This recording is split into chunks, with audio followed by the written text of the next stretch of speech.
Zimbo sina sokoria. Yes. Amalawi anze kufewa. Zajidiga. Amalawi anze kufewa. Kamba kwa ntayayitali kifanya chikindo cha Uganda. Ine ndikumanena kuti ya profesa ni mwana okanidwa pangoni. Lero Amalawi anatuluka aisandusa DPP kukhala national party. Yes. Or even kuli tikiteka chakweyo akuziwa. Ayi iye utani wa zozoni kulanga kumwangaga wa senatu. Komanso yapuzia jingine.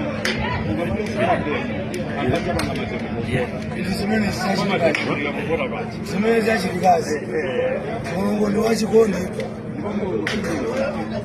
Kodi pachalibe zina mulungu. Saka chedo tiraitoni ayatemsi ayi ndi mulungu basi yaye ambuya alemekezeke kulibe ama kakulesa pavota ama kabanga matemo kuvota yemu yake Viva Peter Mutharika, Viva DPP will stay. Yes, democracy has prevailed. Komanso ineso mabadiradera nditokoze jaji Kacheche amene uja anapereka msomari womaliza last minute kujande wateteza democracy judgment yayo chepa ya ambuye darisani jaji Kacheche amen dalitsa Mugona zinthuzi ndi mmene mwatengera dzikoli mufuna mupange chanu ndi chithandize kutengera ndi mmene ndachosera boma ili Kitambo kwambi Malawi anafika bure kwambi. We are in a hot country that nobody can allow this country to be like that one. But in Toremo kwambi, Malawi ambi and put them a vote. Thank you, God bless you. You like this name. Mumafuna mukhale ndi nduna zingati atati ni What I'm mutaona supposed to do is like this one. I don't want to have a friend of people. What I want is like this. I want 28 minutes to reduce this country, to provide the nation and feeding the people of their support. That's what I want. And reducing about fuel. This nation right now, there's some people saying that fuel wakwela kwambiri umasina wele fuel because it's not many people. Dilumbira Saturday, I think by Monday and Tuesday and Wednesday, you're supposed to start asking me what about the country is moving. Inu atati mugona kuti akakulumbisa ni Saturday kuyambira kwa Monday kumapita kusokolo kuzinthu zikuyenda bwino zikazi kuyenda bwino kapena zenda murani inu atati mukaona sokolo la Akazanga kwambiri nanga na kwambiri za umoyo nkana chakuja cheziyatiko komanso nkana ya passport. So nikalwa mali mu office. What I want is like this.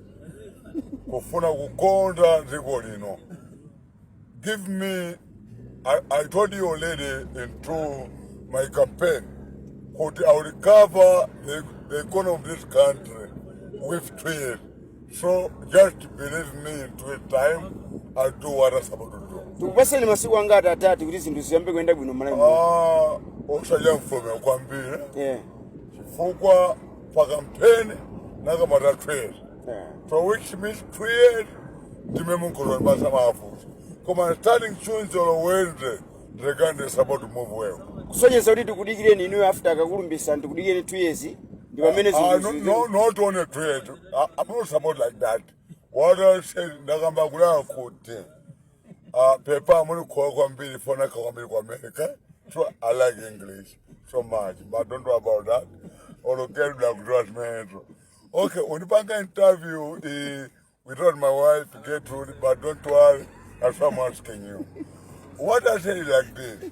When I enter an office, man, this coming week, because I will be a Saturday, because Saturday, I mean Monday, I mean Tuesday, Wednesday, I've changed everything. This is not a course. Okay. The program I come in Napanga, come as soon as the zones at the same time. Okay. Kusonyeza kuti tikudikireni kaipa ngono after mukulumbisira I told you already, Nakamba man. Just give me tweet. Okay. I will recover the economy of this nation. Chabwino. Ntabwesa chuma nchimake mutakazi wenu. Chabwino. Aiza vega tati zabudu zonse. Sikula bwino mwabase mona antose. Anatola kwambiri. Sikomo. Chauta kudasha ni kwambiri. Aizona da baba. Tomato ndikutole kwambiri andanga rwankani.